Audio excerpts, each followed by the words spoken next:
Ok, Jonathan, iniciamos. Buenas noches con todos los amigos presentes que nos están siguiendo a través de esta red social como lo es Facebook. Les damos la bienvenida a este nuevo conversatorio del análisis de la Ley Orgánica de Apoyo Humanitario que tenemos para el día de hoy. Este importante análisis de parte del colectivo Comunidad, darles la bienvenida a quienes ya se están sintonizando, quienes están ya enlazándose a través del fanpage del colectivo Comunidad y de los diferentes medios digitales. También agradecer a los expositores que tenemos el día de hoy, como lo es el doctor Frank Castillo Ramírez, abogado en libre ejercicio de aquí de la ciudad de Loja, también a la doctora Dolores Vintimilla, abogada en libre ejercicio de la ciudad de Quito. Importante la participación de cada uno de ellos. En este momento vamos a proceder a manifestarles cuál es el currículo de los compañeros que se encuentran en este momento acompañándolos. Desde la ciudad de Quito, como ya lo manifestábamos, oriunda de la ciudad de Cuenca, nos acompaña la magíster Dolores Vintimilla, abogada, especialista en Derecho Penal, máster en Derecho Penal Económico, CEO de Invitus Law Group y directora de Legacy Compliance. También nos acompaña el doctor Frank Castillo Ramírez, abogado de la firma Estudio Jurídico Castillo, abogado en libre ejercicio, especialista en Derecho Penal, Laboral y de Familia. También fue presidente de la Escuela de Derecho de la Universidad Nacional de Loja, dirigente de la carrera de Derecho. También es escritor, columnista y analista de talento humano. Bien, como ya lo hemos dado, la presentación de los ponentes del día de hoy que tenemos para analizar esta ley orgánica de apoyo humanitario. En la primera parte vamos a concederle la palabra al doctor Frank Castillo Ramírez y le vamos a hacer esta interrogante. Doctor, ¿podría usted manifestarnos de manera general en qué consiste esta ley de apoyo humanitario que fue promulgada para la emergencia sanitaria?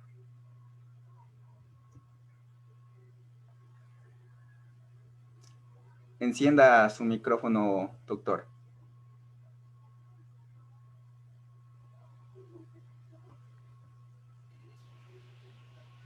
Ahí. Por favor, continúe. Muchas gracias, Jonathan, por la introducción realizada. También agradecer a la doctora Dolores Ventimilla por compartir este panel. Me siento muy honrado de compartir este panel con usted.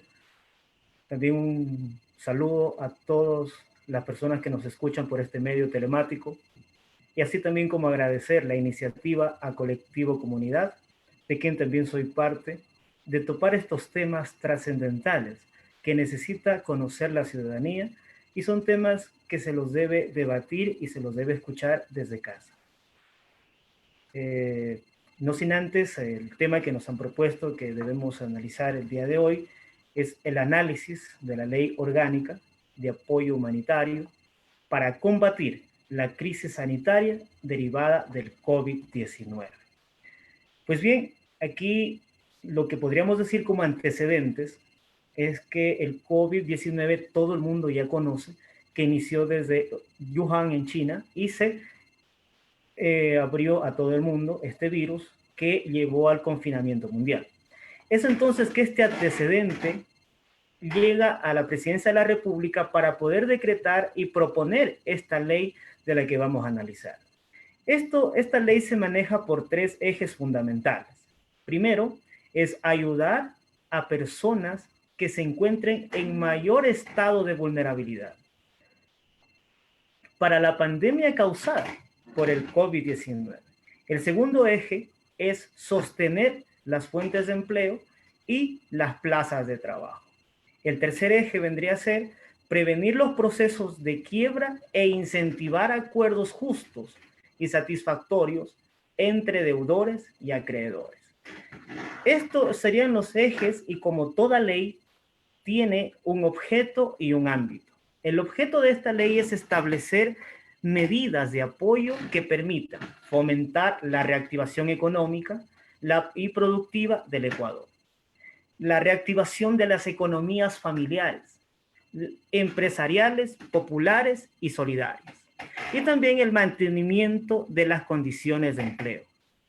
En el ámbito tenemos que será aplicable en todo territorio nacional, tanto en el ámbito público como en el privado.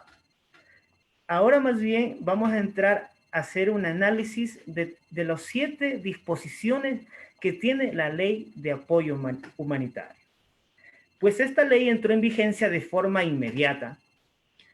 Otros temas contemplados en la iniciativa requieren de acuerdos y de resoluciones de las instituciones competentes. La ley dispone que no se podrán ejecutar desahucios en el estado de acepción y hasta 2 meses después. Permite esto a las partes llegar a acuerdos de pago del monto adeudado para que los inquilinos puedan acogerse a este artículo. Deben pagar el 20% de los cánones adeudados y el 30% en arriendos de locales. Todo esto está en vigor y no requiere reglamento legal. Pero yo recomiendo personalmente que quienes nos escuchan por este medio, que aunque no especifica la ley, hacer todos estos acuerdos de manera escrita. Y si hay algún tipo de conflicto, sugiero ir a un centro de mediación que debe estar autorizado por el Consejo de la Judicatura. Además de eso, la prohibición del incremento en tarifas de servicios básicos, incluyendo los de telecomunicaciones, también comienza a regir desde este mes. Además, no se podrán hacer cortes del servicio por no pagar durante el estado de excepción y hasta 2 meses después. Otro cambio inmediato es la rebaja del 25% en las pensiones educativas, incluidas las universidades. Para ello, los representantes de los estudiantes tienen que demostrar que sus ingresos bajaron o cambiaron su actividad económica. Ahora, el no pago de la pensión no genera inasistencias y el contenido laboral de la ley no requiere de un reglamento o disposición ministerial para que pueda ser aplicado. Desde que la ley entró en vigencia, los empleadores y trabajadores pueden negociar condiciones económicas de la relación laboral. Se puede hacer contrataciones emergentes de horarios de 20 a 40 horas semanales. Los empleadores también pueden bajar hasta un 50% y notificar al trabajador de forma unilateral las fechas de sus vacaciones, que también las pueden ver que cuando los trabajadores no asistieron, la hacen como compensación. Estas nuevas reglas deberán constar en un anexo de contratos en el Ministerio de Trabajo. Deberá actualizar la plataforma digital del Sistema Único de los Trabajadores, que es conocido como el SUT, y emitir un instructivo para el registro de los acuerdos de la reducción de la jornada. Para mí es claro que no se puede negociar el empleador y el trabajador de una manera equilibrada, ya que existen diferencias enormes. Esto es una guerra entre David y Goliat. Muchas personas, como trabajadores en el campo privado, aceptarían firmar hasta una renuncia y trabajar a que se les disminuya el sueldo porque se les disminuyó las horas laborables. Pero, por ejemplo, estamos olvidando aquí las conquistas laborales de los trabajadores que se han realizado a nivel mundial. Por ejemplo, podemos recordar aquí los derechos de Chicago y así sucesivamente también los derechos que se han ido incrementando a nivel internacional. Entonces, aquí no existe un equilibrio con esta ley llamada o denominada acuerdo humanitario que se llama. Entonces, yo tengo claro el ejemplo de que nosotros no estamos de acuerdo con lo que esta ley está proclamando. En otro caso, por ejemplo, también estaríamos diciendo que en cuanto a la interpretación de la causal por fuerza mayor para terminar los contratos sin indemnización, la norma da directrices a los jueces para que puedan actuar en litigios.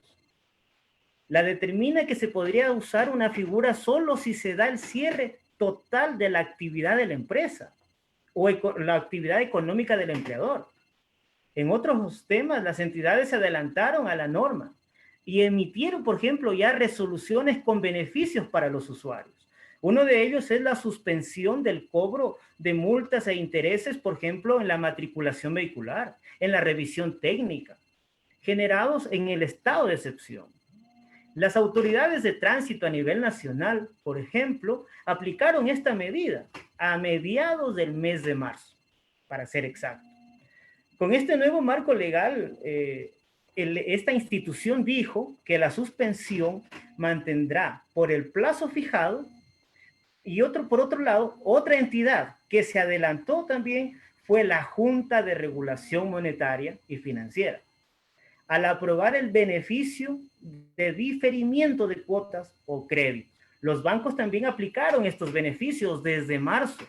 La ley anota que la medida regirá durante el estado de excepción y hasta 2 meses después de la emergencia.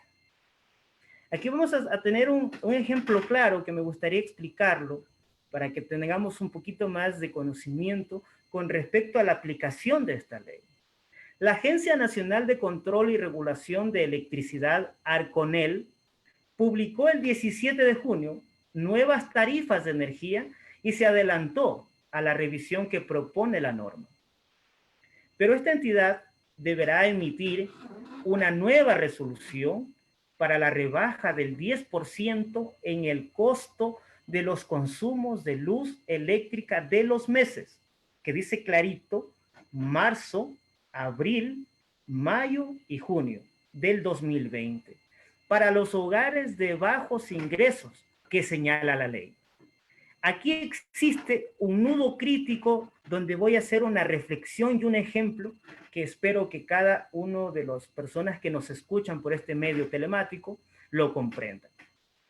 En el artículo 6 de la Ley de Apoyo Humanitario, manifiesta una palabrita que se llama quintil. Nosotros tendríamos que comenzar a hacer una investigación minuciosa para comprender qué significa esta palabrita. Porque dice, de los 2 niveles de quintil se rebajará el 10% del consumo del servicio de la luz eléctrica.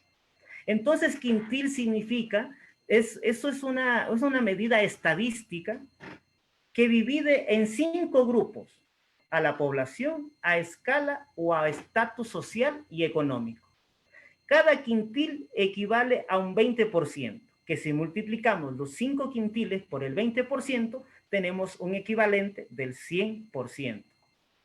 Según la revista Gestión, en primer grupo familiar o primer quintil está integrada por 3 familiares que generan un ingreso de $53 ingresos mensuales.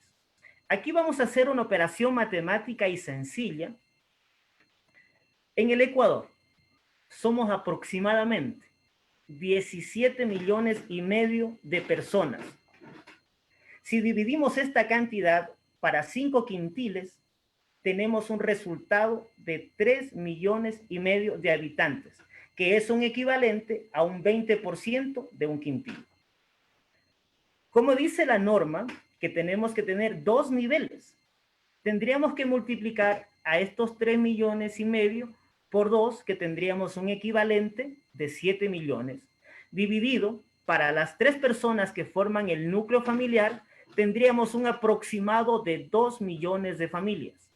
O en términos que la empresa eléctrica podría manejar, tendríamos 2 millones de medidores.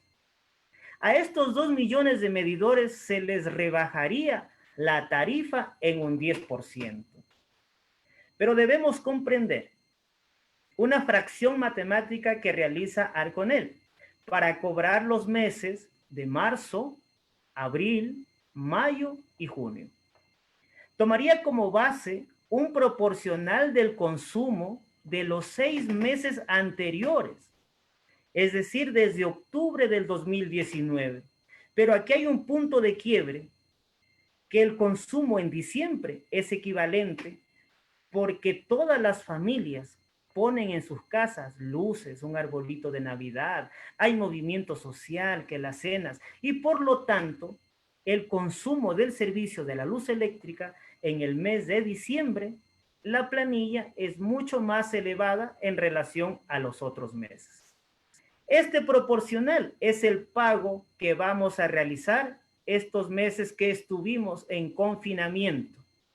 Se consuma o no se consuma este servicio, porque hay que destacar que muchas personas dejaron sus casas y se fueron a donde sus familias, pero los medidores van igual a pagar ese consumo, como lo manifesté, con el equivalente proporcional de los 6 meses anteriores.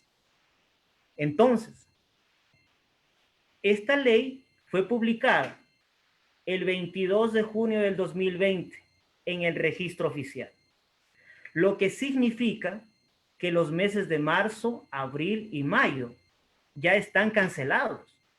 Ahora, ¿cómo va a ser Arconel para devolver estos rubros? Ya cobrados. Recordemos que en esos meses no hubieron lectura de los medidores. Entonces, ¿cómo veremos los ecuatorianos la rebaja de esta planilla? Lo que quiero decir es que jamás veremos esa dicha rebaja entre comillas. Es entonces la ley no es retroactiva. ¿Cómo podemos ver el lado objetivo de esta ley de apoyo humanitario? He aquí una interrogante que llama la atención. Además, debo indicar, por ejemplo, en el mismo ejemplo, que existen diferentes tipos de tarifas. Por ejemplo, existe la tarifa residencial, comercial, industrial, artesanal, tarifa con demanda horaria, sin demanda horaria, de medio voltaje, de alto voltaje, demanda mínima. Entonces, la demanda pico tiene otro valor para comprender cómo son los cobros de la luz eléctrica. Y este valor es castigado por demanda, es decir, se cobra otro consumo aparte del consumo realizado mensualmente. Por ejemplo, las fábricas necesitan una potencia, que es otro rubro diferente que tiene que ser cancelado, y se utiliza o no se utiliza el servicio, compréndase que se tiene que pagar por la instalación. Este valor es un precio fijo a pagar, y tenemos que tener en consideración que estuvimos en confinamiento y muchas empresas y fábricas no trabajaron los meses de marzo, abril y mayo. Pero ellos igual tienen que cancelar estos rubros porque son precios fijos. Observemos en la planilla, compañeros y ecuatorianos, otros cobros, como por ejemplo el alumbrado eléctrico, el alumbrado público, perdón. Y así fuese el caso, por ejemplo, que yo cancelara $8 mensuales por el consumo de energía eléctrica. Debería aplicar el descuento del 10%, yo debería cancelar $7.20.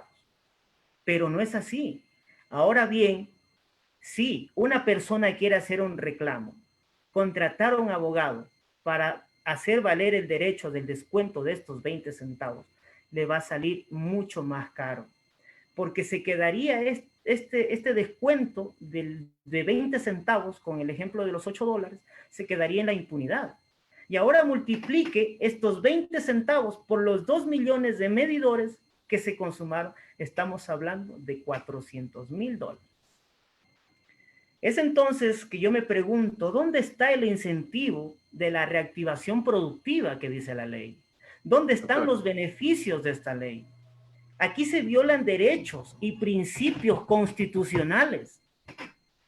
Es por eso que sostengo que esta ley solo es un juramento a la bandera para mentirle al pueblo ecuatoriano. Dejo esta reflexión para profundizar en el tema solamente con el descuento del 10% que hace la luz eléctrica. Por otro lado... Antes que se vaya, doctor, sí, antes que se vaya, una interrogante. Según su análisis, ¿qué principios fundamentales está violando esta ley orgánica de apoyo humanitario? Bueno, le rogaría si termino la primera pregunta que hablábamos de que tendríamos que ver con el marco general de la ley, y Doctor, luego es por el le tiempo. respondería esa pregunta porque es una pregunta bastante larga que hay que ponerle un poquito de énfasis. ¿Le parece bien, señor moderador? Doctor, 10 minutitos para la otra pregunta, por favor. Sí, Sí, no gracias. estoy por terminar ya lo relacionado con lo que tiene que ver la pregunta general que me acaba de realizar. Por otro lado tenemos, por ejemplo, que la Junta Monetaria tendría 10 días para emitir un estudio y que permita revisar las tasas de intereses en los segmentos de crédito. Los beneficios relacionados con la seguridad social tienen diferentes tratamientos para acceder al seguro de desempleo, por ejemplo, en menor tiempo. ¿Cómo dicta la ley humanitaria? No se requiere una resolución del Consejo Directivo del Instituto Ecuatoriano de Seguridad Social. Por el contrario, el Consejo deberá regular facilidades de pago a personas que ejerzan actividades económicas, las micro y pequeñas empresas y otras firmas que no pudieron cumplir por sus obligaciones entre los meses de marzo, abril y julio. Cuando hablamos, por ejemplo, en la ley en esta ley humanitaria, se habla de los acreedores. Quiero que las personas sean claras. Aquí se habla muchísimo de que cuando tenemos, por ejemplo, deudas, tanto, por ejemplo, ya sea en la educación, con los servicios básicos, que tengamos deudas con acreedores, que tengamos deudas, por ejemplo, también con la materia de inquilinato. Se dice que se puede llegar a un acuerdo, ¿no es cierto? Pero en ninguna parte de la ley se dice que hay un condonamiento de la deuda. Solo existe, es que un acuerdo entre las partes para que se pague lo adeudado en diferentes meses, pero no existe el condonamiento. Además dice que el Estado invertiría en la educación, pero si nosotros miramos las noticias, el Ministerio de Educación dice que no ha tenido ingresos por parte del Estado. Y ahora, al momento de que no se llega a un acuerdo con estas deudas, se llega ya a hablar de esta palabrita acreedores, lo que significa, en términos jurídicos, que esto significa que vamos a entrar a un juicio que anteriormente se lo conocía como insolvencia. Es para poderle quitar los derechos porque esta persona no pudo cancelar estas deudas. Y por eso tenemos un porcentaje para cancelar. Es por eso que yo manifiesto y recalco nuevamente que esta ley no hay duda de que existe violación a los derechos constitucionales establecidos en nuestra república. Se violentan los derechos de los trabajadores, porque en esta ley solamente se beneficia a las personas que son funcionarios públicos. Y cuando nosotros vamos a hablar de los trabajadores que están en los mercados, a los campesinos, a los obreros, a las personas que viven del día a día, no existe esta tal dicha ley humanitaria. Entonces, por eso es que yo llamo a la reflexión de que esta ley es un simple juramento a la bandera, de que nos vendieron, de que nos están dando servicios, de que nos están dando comodidades. Sí están dando una comodidad muy importante a las instituciones del Ministerio de Salud Pública. Por ejemplo, cuando dice que las personas que están laborando con contratos o con nombramientos provisionales, se va a realizar un concurso para darles el nombramiento definitivo por haber laborado en estos meses de pandemia. Me parece perfecto, pero aquí hay una violación a los derechos, que no hay igualdad. ¿Por qué no se hace esta misma fracción con otras instituciones? Por ejemplo, en tiempos de pandemia, están trabajando también ¿quiénes? La policía, los militares, está trabajando también los funcionarios públicos de la Corte. ¿Por qué no se toma en consideración a estas instituciones y solo se toma en consideración al Ministerio de Salud?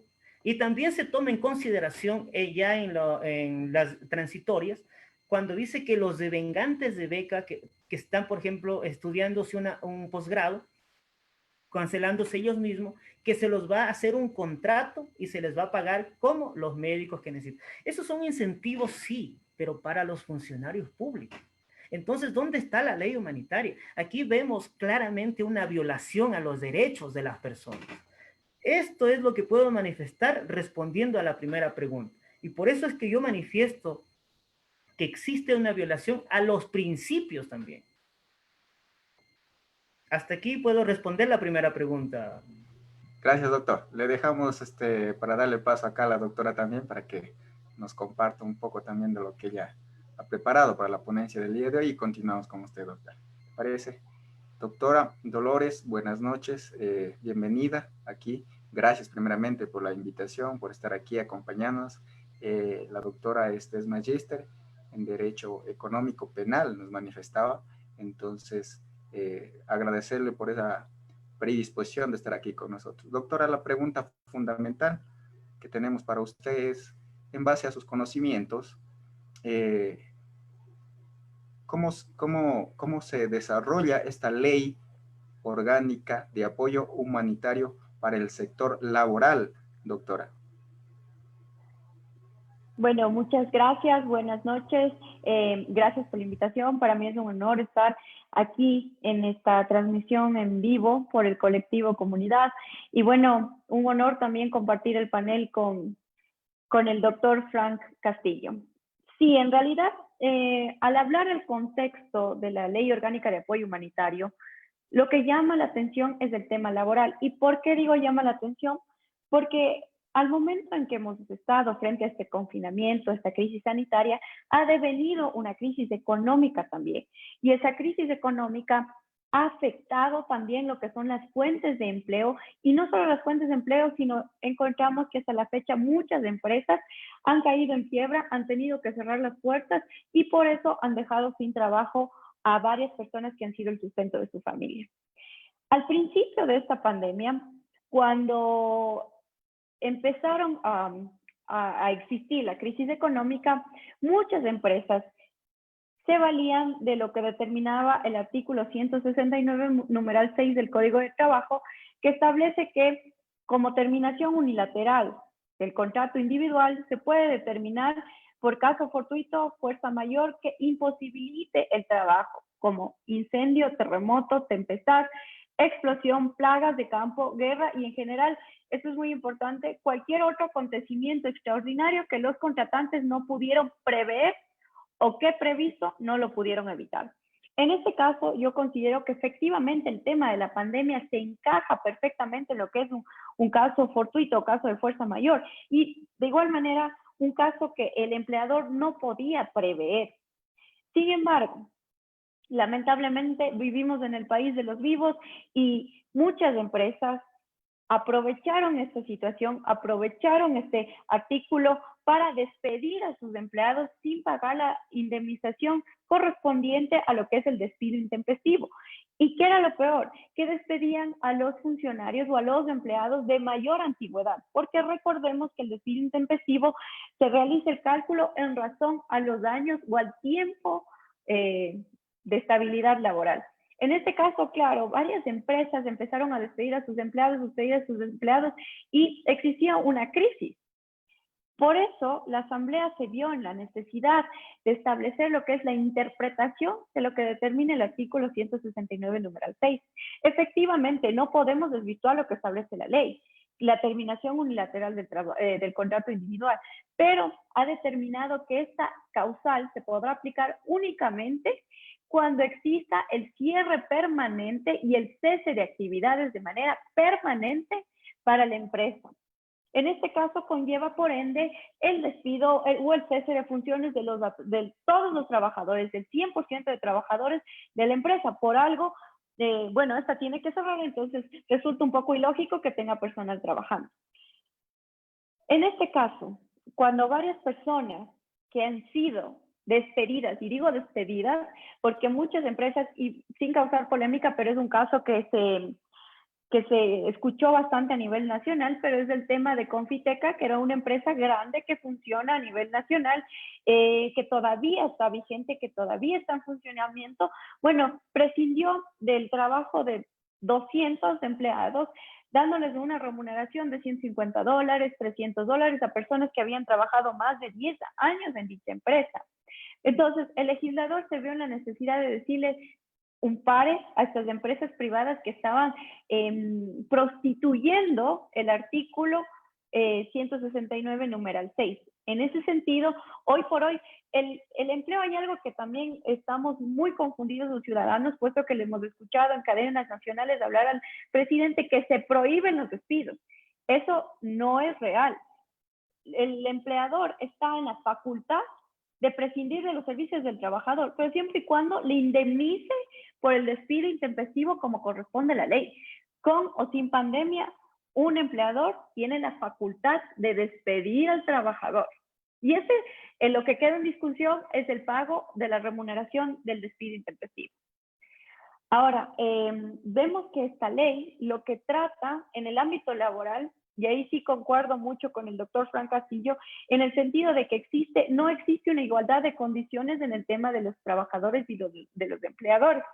A mi criterio legislador sí le faltó un poco de análisis en el tema, porque incluso dice que se castigará en el caso de que se establezca que los accionistas de la empresa mal utilicen los bienes. Considero que no es propia esa aseveración, puesto que los bienes, un uso doloso de los bienes es: yo en el carro de la empresa me voy a mi hacienda, pero el bien sigue siendo de la empresa. Entonces, eso no considero que merma o disminuye el patrimonio de la empresa para que ésta pueda cubrir, digámoslo de esta manera, el pago de la indemnización correspondiente a los trabajadores. Es importante, como se establece en toda la ley, que antes de pasar quiero hablar un poco más de este tema del uso doloso, puesto que hace un énfasis con el ámbito penal, que dice que se tomará en cuenta como causal de quiebra fraudulenta. Y ahí el doctor me dará la razón o no, pero sabemos que el tipo penal de quiebra fraudulenta no se asemeja al uso doloso de bienes de una empresa, para nada. Es cuando una empresa pretende caer en quiebra para no pagar sus deudas, pero usar los bienes o no usar los bienes es independiente. Entonces, yo considero que ahí sí le faltó un poquito de estudio al legislador y poder determinar qué es lo que a mi consideración debería haberse establecido. Es, ok, digamos que estamos en un juicio laboral. Yo como empleado reclamo los haberes y el empleador distrae los bienes y al juez le induce al engaño. Entonces, yo creo que estaríamos ahí frente a la figura de fraude procesal, porque le estamos induciendo al engaño al juez para que éste sentencie de una manera diferente y no sentencie en razón a lo que le corresponde al empleado. ¿Qué otra cosa puedo encontrar en esta ley? En esta ley se rige por los acuerdos, trata de mantener unos acuerdos entre empleados y trabajadores, pero como bien lo decía el doctor Frank Castillo, no es posible determinar estos acuerdos de una manera equitativa. ¿Por qué? Porque el empleador tiene las de ganar. El empleado, si no llega a un acuerdo, le puede decir: bueno, señor, ahí está la puerta, aquí está la carta de renuncia, porque eso es lo que en realidad pasa. Usted no quiere firmar, usted no quiere suscribir este acuerdo, bueno, aquí está la carta de renuncia. O se atiene o firma. Entonces le ponen en una posición un poco comprometedora, bueno, bastante comprometedora y bastante difícil al empleado, que resulta que termina básicamente atropellado, aceptando un acuerdo que no le conviene, que no le corresponde, que de cierta manera hasta, bueno, puedo decir que es explotado porque no se respeta en la práctica. Dice que se disminuye la jornada laboral y se disminuye el pago, pero en realidad lo que pasa es que se disminuye el pago, pues la jornada laboral no se ha disminuido. Entonces, el trabajador muchas veces es explotado por un sueldo ínfimo y no hay nadie quien garantice que efectivamente la empresa o el empleador tiene las facultades para cubrir esos salarios, porque hoy por hoy ha sido pan de todos los días. No sé cómo estemos en Loja, pero hoy por hoy en Quito el Ministerio de Trabajo está saturado. Está saturado por la cantidad de denuncias, por la cantidad de vistos buenos, no se puede. Yo les cuento como experiencia personal, apenas ingresó la pandemia, yo solicité un pago por consignación. Vamos 4 meses y no se ha agilizado el pago por consignación. Entonces, muchos empleados hoy por hoy están sin sustentos de trabajo. ¿Y por qué? O se ven obligados a firmar liquidaciones irrisorias, que no les corresponden, porque necesitan dar de comer a su familia. También considero que el legislador no analizó el costo de la canasta básica para poder determinar la reducción de la jornada laboral. Porque es fácil decir, bueno, vamos a reducir el salario, pero los precios no han bajado.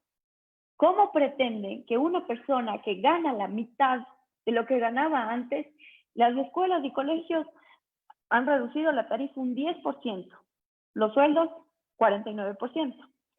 El tema de alimentos, la canasta básica, incluso en Quito les puedo decir que ha aumentado muchos precios.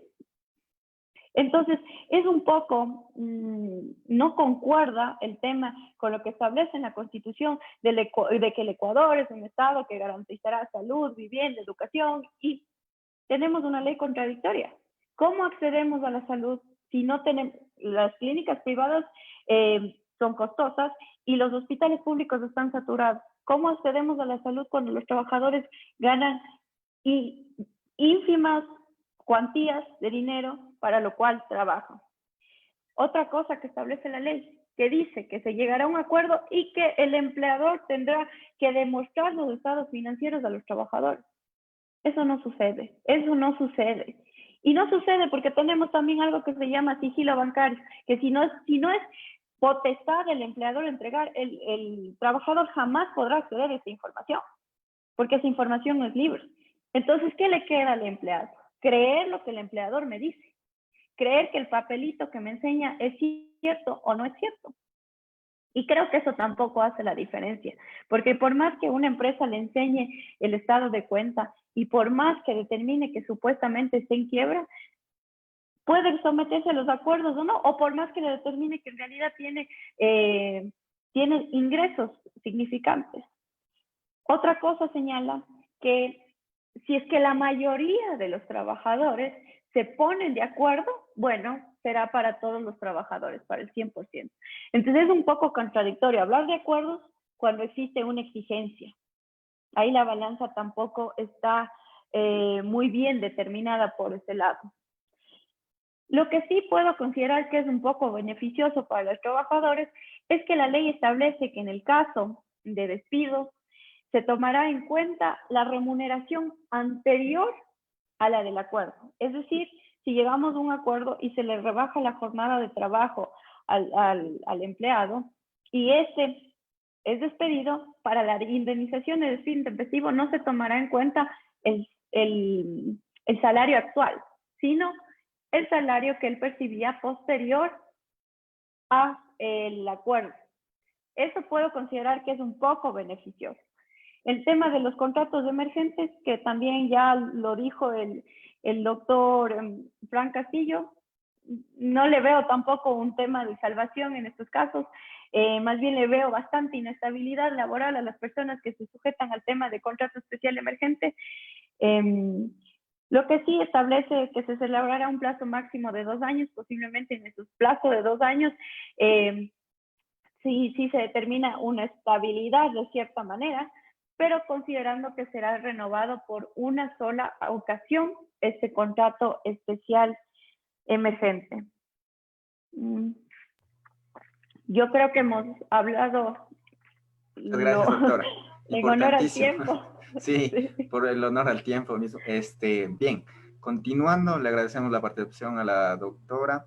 Vamos a darle 5 minutos, doctor, por favor, en honor al tiempo, porque tenemos preguntas que quisieran personas, ¿no?, que están siguiéndonos por esta red social de Facebook, ¿no?, hacerles aquí a nuestros panelistas. Entonces, por honor al tiempo, doctor, 5 minutos para responder la pregunta que había quedado pendiente, doctor.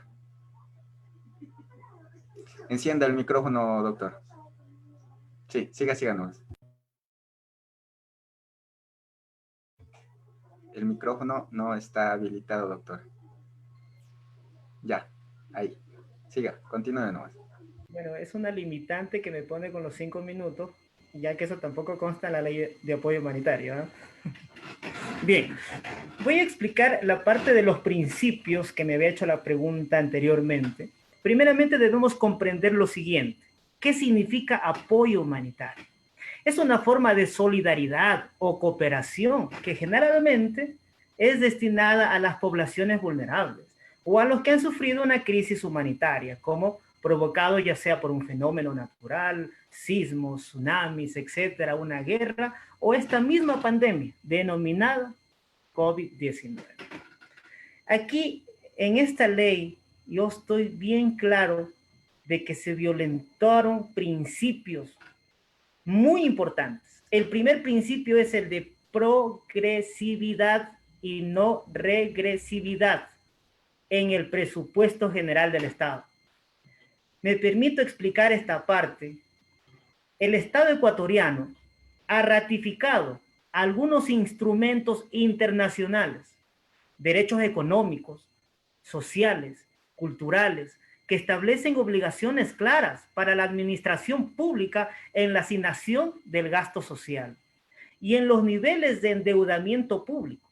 Dentro de estos instrumentos es de mencionar el artículo 26 de la Convención Americana de Derechos Humanos, el artículo 1 del Protocolo de El Salvador, el artículo 2.1 del Pacto Internacional de los Derechos Económicos, Sociales y Culturales, en que los estados adoptaron y se comprometieron a adoptar unas medidas progresivas para lograr la plena efectividad de los derechos económicos, sociales y culturales. Estos derechos versan cuestiones tan básicas para la dignidad humana, como es la alimentación, la salud, la vivienda, el trabajo, la educación, el agua, entre otros.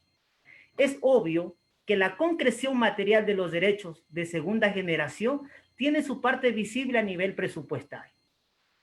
Pues principalmente hablamos de los derechos económicos, sociales, culturales, como derechos de acceso que estamos exigiendo, obligaciones positivas por parte del Estado, obligaciones que debe hacer que logren ampliar los beneficios legales a una mayor base ciudadana.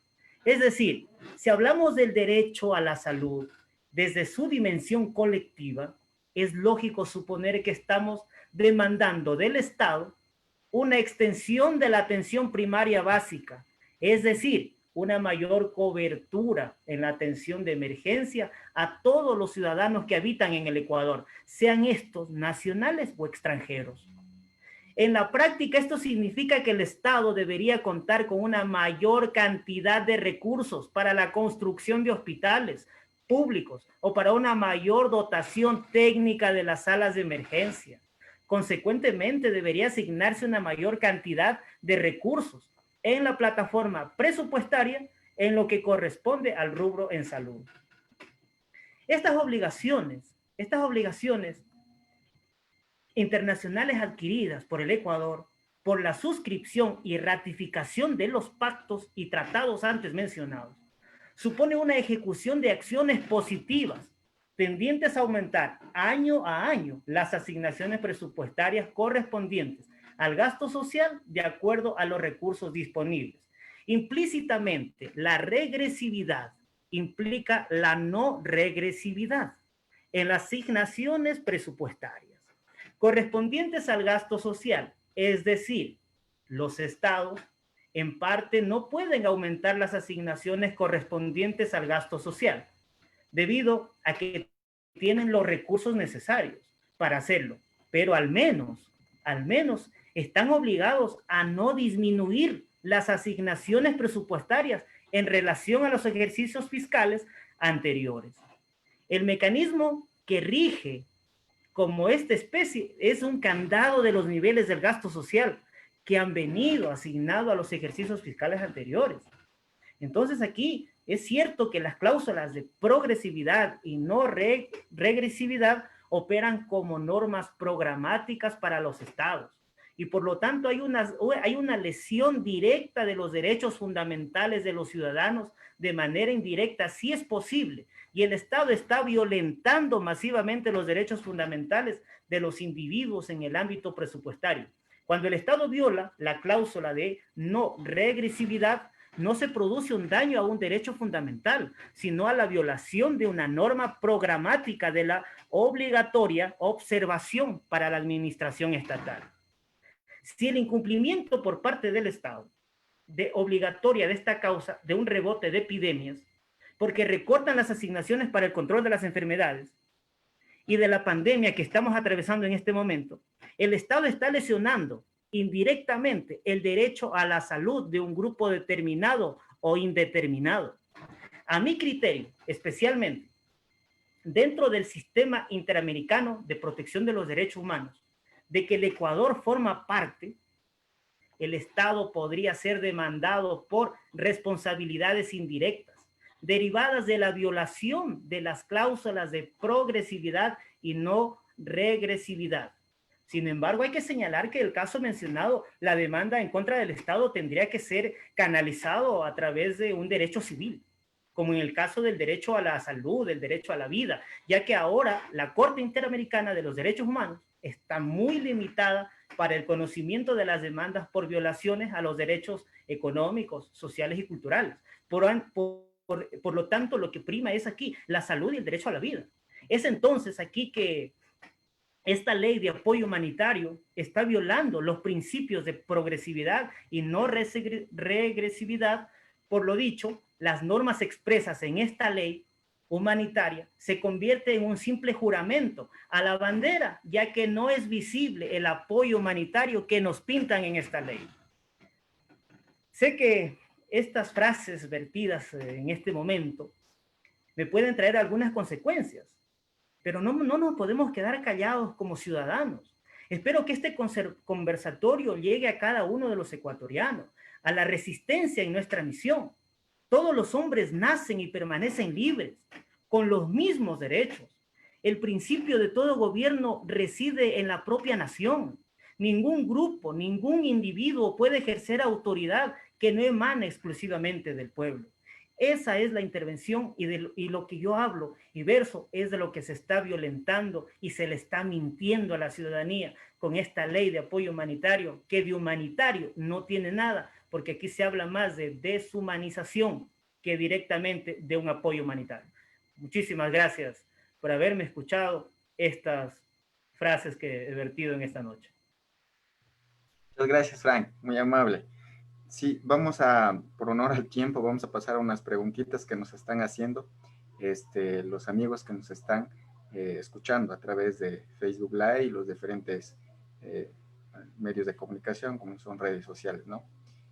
Para la doctora, a ver, doctora Dolores, ¿cuáles son los puntos más cuestionados de esta ley de apoyo humanitario que ya esto entró en plena vigencia? Nos dice Jorge Eduardo Guarnizo. Bueno, yo considero que uno de los puntos más conflictuados es el tema laboral, la falta de igualdad de condiciones en este sentido. El tema de la reducción de jornada laboral es algo inaudito. Me parece demasiado reducir la jornada laboral al 50% y el pago que sea del salario se reduzca hasta el 51%. Yo creo que esos son uno de los temas más controvertidos de esta ley.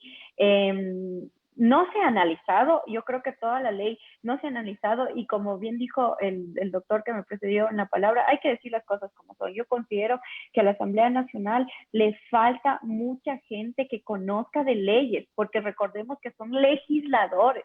Entonces, estas son las consecuencias, la verdad, no solo con la ley de ayuda humanitaria, de apoyo humanitario, sino con varias leyes que no han sido de ayuda o de beneficio a lo que es la colectividad. Pero considero que el tema laboral es una de las cosas que más causa controversia.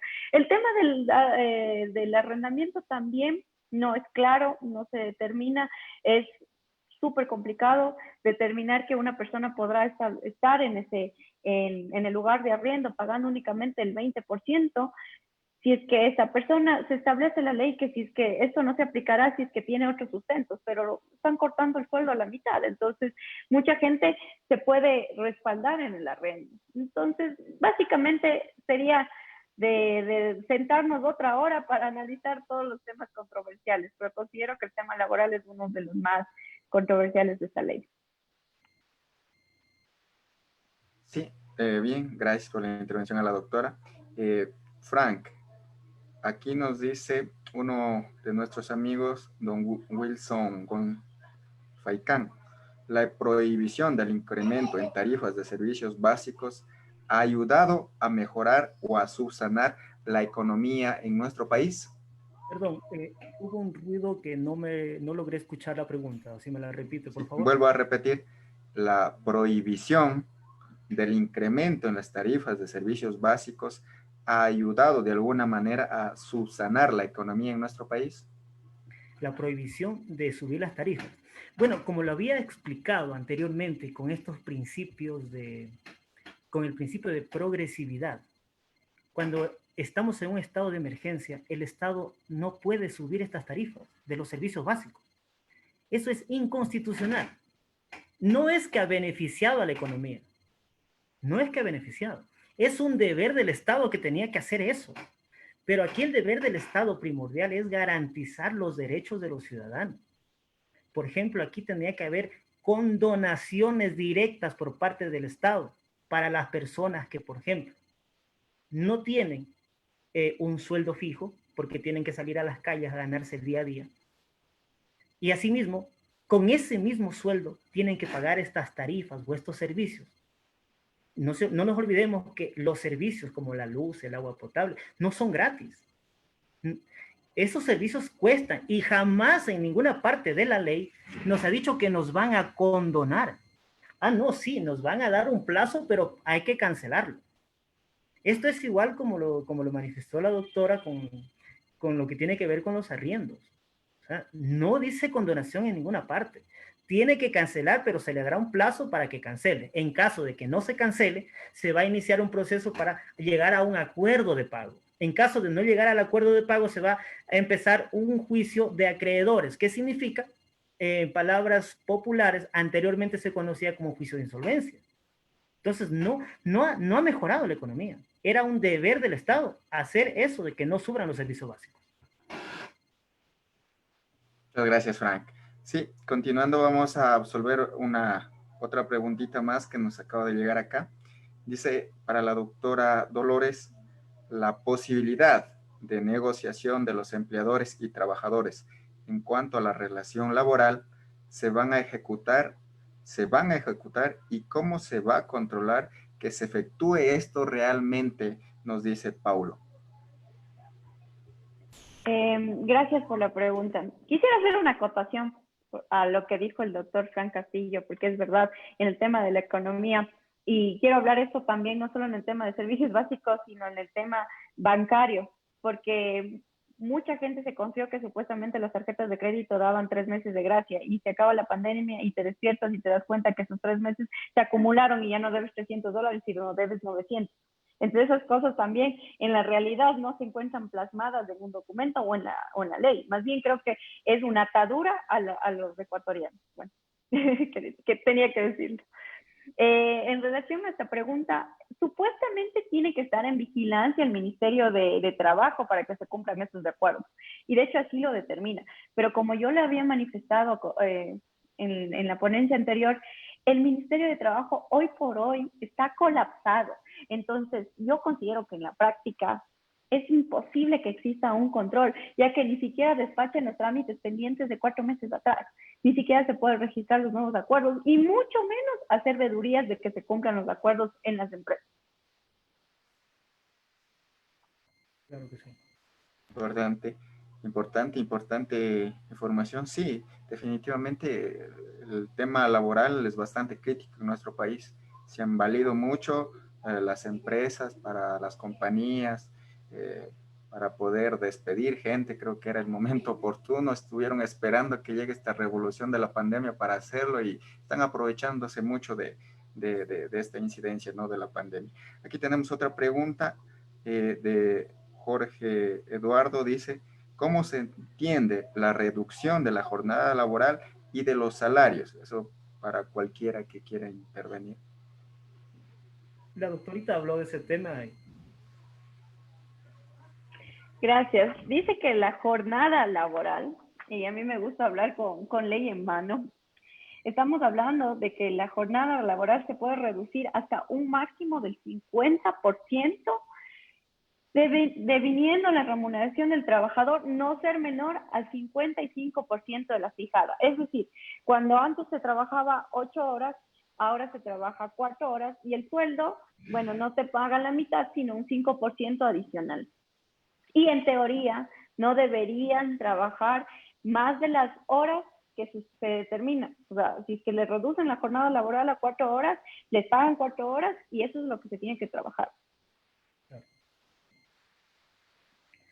Además, debo acotar aquí una partecita, si me permite, doctora. Claro. Esta reducción del salario implica también que tiene que haber la reducción en las aportaciones al seguro. Sí, eso es importantísimo que se me pasaba. O sea, aparte de las aportaciones al seguro también se reducen. Y esto también genera otro tipo de conflicto, y es por eso que yo había dicho anteriormente de que esto es una guerra entre David y Goliat. Un trabajador no está en condiciones de poder llegar a una negociación con el empleador, como lo manifestó anteriormente la doctora. El empleador le dice, ¿sabes qué? Hasta aquí llegaste y se termina tu relación laboral. Eso es lo que podría acotar también con respecto a la pregunta que han hecho.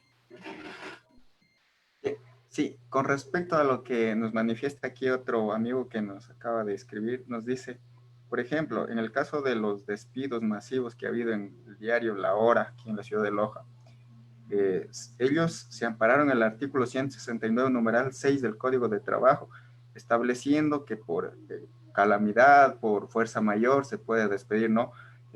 O se puede, en este caso, sacar personal, ¿no? Así nos ponen aquí en el mensaje. Entonces, luego de ello, la empresa vuelve a funcionar y contrata nuevo personal. ¿Qué es lo que nosotros como trabajadores debemos hacer? Porque nuestros derechos han sido vulnerados ilegítimamente. Ellos tienen Juan Sebastián. derecho, ellos tienen derecho a reclamar la indemnización por despido intempestivo. Es básicamente lo que habíamos hablado y el ejemplo que puse creo que se asimila bastante, que muchas empresas mal utilizaron y se aprovecharon de lo que establece el artículo 169, numeral 6. En este caso, los trabajadores, como ya vemos que el diario La Hora y sin causar polémica sigue funcionando, sigue en actividades y sigue con trabajadores, entonces ellos tienen derecho a reclamar el despido intempestivo. Y para poder Ahora, despedir... una última pregunta para la doctora antes de pasar a Frank. También tenemos acá otra pregunta, pero una que nos acaba de hacer la misma persona, que más o menos, a ver, eso se me perdió acá, está la interrogante que dice, doctora, si bien es cierto, es una lucha de David contra Goliat, el Ministerio de Trabajo está prácticamente vendido, siempre se hacen al lado del empleador. ¿Cómo poder sobrellevar esta situación tan desigualitaria? Bueno, en el Ministerio de Trabajo no puedo hablar, no me consta el tema de que esté vendido, ni mucho menos, pero recordemos que tenemos las acciones judiciales también. Entonces, se puede reclamar el despido intempestivo en un juicio laboral también, donde el juez será quien declare la existencia y pago de la indemnización del despido intempestivo. Una pregunta para Frank, de parte de un amigo que nos está escuchando, que quiere permanecer en el anonimato. Nos dice, para el doctor Frank, ¿qué debe hacer una persona si es despedida intempestivamente teniendo nombramiento definitivo? Bueno, aquí tendríamos que ver las causales que presenta talento humano, porque tendría que, para llegar a un despido, tendría que haberse primero llegado a un sumario, o sea, aplicando lo que tiene que ver ya con la LOCEP. Ahora, también tendríamos que revisar si este funcionario o trabajador o empleado pertenece al régimen de la LOCEP o al régimen del Código de Trabajo o pertenece al contrato colectivo. Entonces, todas estas funciones tienen un procedimiento diferente. Pero aquí lo que se tiene que reclamar, teniendo nombramiento definitivo, esta persona tiene que presentar una acción de protección urgente. Exacto, concuerdo. Tenemos otra pregunta, esto es de Joel Chamba, que nos manifiesta para la doctora Dolores. Pero si estamos hablando de la ley humanitaria, ¿qué beneficio trae si me reducen el 50% y yo en bancos y cooperativas tengo que pagar el 70%? Es exactamente lo mismo que habíamos comentado, y no solo en tema de bancos, en tema de canasta básica, en tema de educación, en tema de salud, en tema de vivienda. No tiene una proporción, no hay un verdadero análisis, incluso el nombre es absurdo, la verdad, porque es una ley humanitaria donde solo analizaron ciertos aspectos y no existe congruencia. Otro amigo acá nos dice, debería entonces reformarse el nombre y llamarse Ley de Violación Humanitaria. Bueno, acá están con los Podría ser. comentarios, sí, los comentarios acá de los compañeros. Bien, dice si alguno de ustedes tiene conocimiento sobre los contratos laborales de un día que fueron aprobados por el Ministerio de Trabajo. A ver, es que lo que pasa es que aquí tenemos algo que tener claro. Desde que la ley humanitaria permitió esta modalidad en el Código del Trabajo, de que se puede realizar diferentes tipos de contratos, porque aquí estamos hablando de un contrato emergente, que pudo haber sido un contrato realizado por un día. ¿Qué es lo que dice la ley humanitaria? Que este acuerdo se convierte en título ejecutivo, o decir, por ejemplo, que se convierte en una sentencia directamente, ¿ya? Entonces, por ejemplo, si firmaron un contrato por un día, tiene que haberse cancelado los valores por ese día. Ahora no sé cuál sería el precio y el servicio que iba a dar el trabajador. Eso es lo que yo podría responder al respecto. Es muy subjetivo.